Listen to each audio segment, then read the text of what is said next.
এবাৰ দেশৰ ভিতৰত প্ৰথমটো আৰু বিশ্বৰ ভিতৰত দ্বিতীয়টো ৰেল কাম ৰোড টানেল হ'বলৈ গৈ আছে অসমত পুনৰবাৰ কেন্দ্ৰীয় চৰকাৰে ভাল খবৰ আগবঢ়াইছে অসমৰ বাবে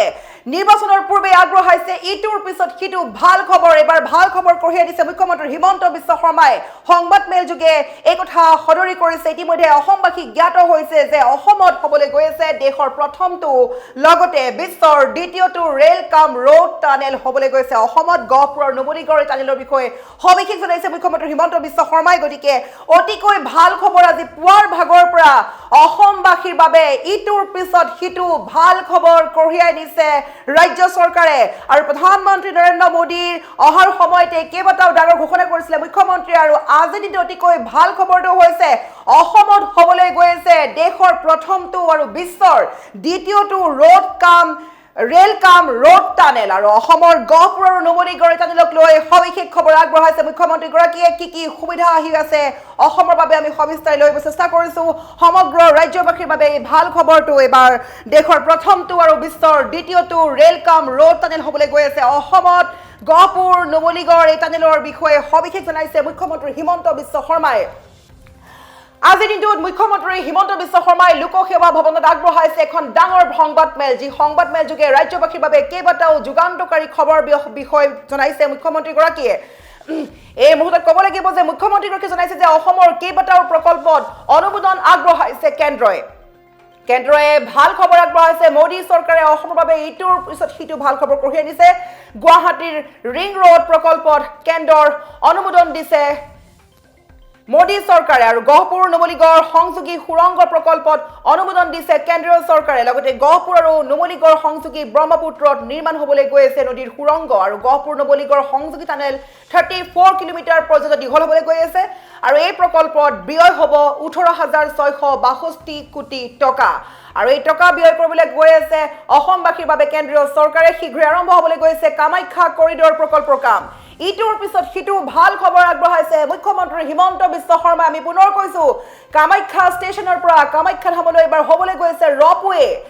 হ'বলৈ গৈ আছে গুৱাহাটীৰ ৰিং ৰোড নিৰ্মাণৰ বাবে 5,729 কোটি টকা কেন্দ্ৰ আৰু ৰাজ্য চৰকাৰে ব্যয় কৰিব জানিব পৰা গৈছে আৰু গুৱাহাটীৰ ৰিং ৰোড প্ৰকল্পত নতুন সংযোজন হ'বলৈ গৈ আছে আনহাতে বৰঝাৰ বিমানবন্দৰৰ পৰা জালুকবাৰীলৈ হ'ব এলিভেটেড কৰিডৰ অতিকৈ ভাল খবৰ 1,500 কোটি টকা ব্যয় সাপেক্ষে এলিভেটেড কৰিডৰ পাবলৈ গৈ আছে বৰঝাৰ বিমানবন্দৰৰ পৰা জালুকবাৰীলৈ আৰু বাইহাটা চাৰিআলিৰ পৰা তেজপুৰলৈ হ'বলৈ গৈ আছে 4 লেনযুক্ত ঘাইপথ 4 লেন আহি আছে বাইহাটা চাৰিআলিৰ পৰা তেজপুৰ পৰ্যন্ত 4 লেনযুক্ত ঘাইপথ নিৰ্মাণ কৰিব কেন্দ্ৰীয় চৰকাৰৰ অনুমোদনৰ অপেক্ষাত আছে এই প্ৰকল্প আৰু শিলচৰ শিলং গুৱাহাটী হাই স্পীড ৰোড অসমে লাভ কৰিছে 22,664 কোটি টকাৰ নিৰ্মাণ কৰিবলৈ গৈ আছে শিলচৰ শিলং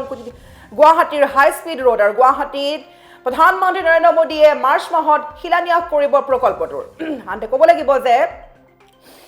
যিটো প্ৰথমতে আমি কৈছো যে দেশৰ প্ৰথমটো আৰু বিশ্বৰ দ্বিতীয়টো টানেল হ'বলৈ গৈ আছে এই গহপুৰৰ টুইন টিউব টানেলটো দেশৰ প্ৰথমটো ৰেল কাম ৰোড টানেল হ'ব বুলি জানিব পৰা গৈছে আৰু পৃথিৱীৰ ভিতৰতে এইটো দ্বিতীয় ৰেল কাম ৰোড টানেল হ'বলৈ গৈ আছে জাৰ্মানী আৰু ডেনমাৰ্কক সংযোগ কৰা এনে এটা টানেল আছে আৰু যিটো অসমত হ'বলৈ গৈ আছে আৰু ব্ৰহ্মপুত্ৰৰে ৰেল আৰু পথ যোগাযোগৰ 4 নং ব্যৱস্থা হ'বলৈ গৈ আছে আৰু এই টানেল যোগে ৰেলপথৰ উপৰিও প্ৰস্থান টিউবো থাকিব আনহাতে নুমলীগড় গহপুৰ নদী সুৰংগ পথ কুটনৈতিকভাৱে গুৰুত্বপূৰ্ণ আৰু এই নদী সুৰংগ পথ দেশৰ বাবে অতিকৈ গুৰুত্বপূৰ্ণ হৈছে যাৰ বাবে এতিয়া চিকেন নেকে সংযোগ কৰিছে উত্তৰ পূবক আৰু নদীৰ সুৰংগ নিৰ্মাণ হ'লে উত্তৰ পূবৰ বাবে এয়া হ'ব বিকল্প ব্যৱস্থা গতিকে দেখা গৈছে যে ভাৰত চৰকাৰৰ NHIDCL ৰ সহযোগত নিৰ্মাণ হ'ব নদী সুৰংগ ৰেল বিভাগেও সহযোগ কৰিব নদী সুৰংগ নিৰ্মাণত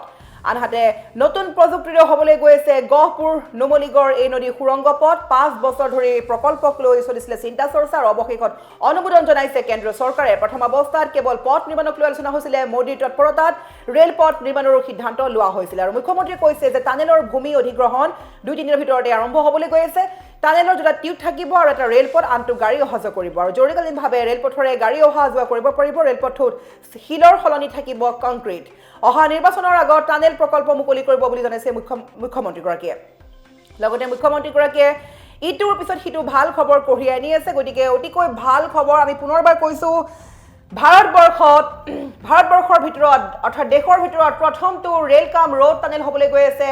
কেৱল মাথো অসমত অসমবাসীৰ বাবে কেন্দ্ৰীয় চৰকাৰে আগবঢ়াইছে ইটোৰ পিছত সিটো ভাল খবৰ বিশ্বৰ দ্বিতীয়টো ৰেল কাম ৰোড টানেল হিচাপে হ'বলৈ গৈ আছে নুমলীগড় আৰু গহপুৰত নিৰ্মাণ হ'বলগীয়া এই টানেলটো যাৰ বাবে এতিয়া অপেক্ষাত আছে অধীৰ আগ্ৰহেৰে আছে আৰু